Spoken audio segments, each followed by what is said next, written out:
Andhra Pradesh PCC అధ్యక్షురాలు షర్మిలకు ప్రాణహాని ఉందన్న అభిప్రాయం తనకు ఉందని, ప్రభుత్వం భద్రత కల్పించాలని మాజీ డీసీసీ ప్రధాన కార్యదర్శి కొత్తూరు సత్యనారాయణ గుప్తా డిమాండ్ చేశారు. గురువారం ఆయన మీడియాతో మాట్లాడుతూ, నిన్న విజయవాడలో కొంతమంది బీజేపీకి చెందిన వారు కోడిగుడ్లతో టమోటాలతో దాడి చేయడం చూస్తే ఆమెకు ప్రాణహాని ఉంది అన్న సంకేతం కనిపిస్తుందని తెలిపారు. ప్రభుత్వాలు ఇచ్చిన హామీల నెరవేర్చడంలో విఫలమైనప్పుడు మిగతా రాజకీయ పార్టీలు ప్రశ్నించడం జరుగుతుందని అన్నారు. ఇచ్చిన హామీలను అమలు చేయకుండా కాలయాపన చేయడం సరికాదన్నారు. కేంద్రం నుండి విభజన హామీలను అమలు చేయడం లేదని ఆయన తెలియజేశారు. తన తండ్రి వైఎస్ రాజశేఖర రెడ్డి ఆశయాలను కొనసాగించేందుకు షర్మిలమ్మ కాంగ్రెస్ పార్టీ పగ్గాలు తీసుకున్నారని ఆయన తెలిపారు.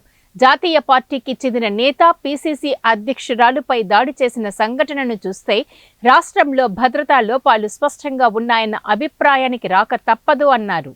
మహిళ పట్ల దాడి చేసేందుకు కొంతమంది బీజేపీకి చెందిన వారు ప్రయత్నించడం సరికాదన్నారు. కాంగ్రెస్ అధినాయకత్వం నిజమైన కార్యకర్తలను గుర్తించాలని, జెండా మోసిన వారికి న్యాయం జరిగేందుకు తాను నిరంతరం పోరాటం చేస్తూనే ఉంటానని అన్నారు.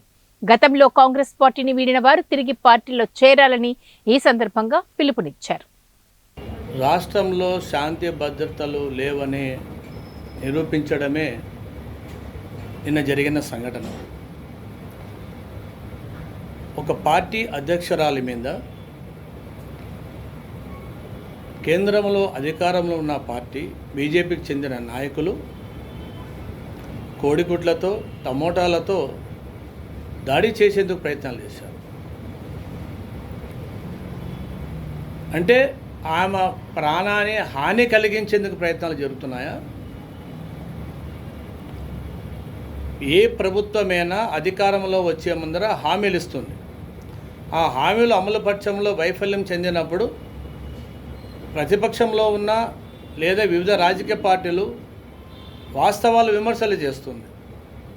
ఆ విమర్శలు చేసేటప్పుడు దాన్ని ప్రతిఘటన చేయండి, ఖండించండి, ఇది కాదు అని.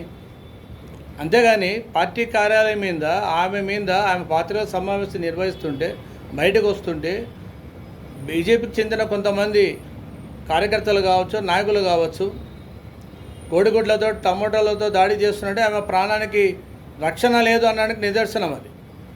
కాబట్టి రాష్ట్ర ప్రభుత్వం షర్మిల గారికి భద్రత పెంచాలని నేను కోరుకుంటున్నాను. ఆమె ప్రాణానికి హాని కలిగే అవకాశాలు కనిపిస్తున్నాయి.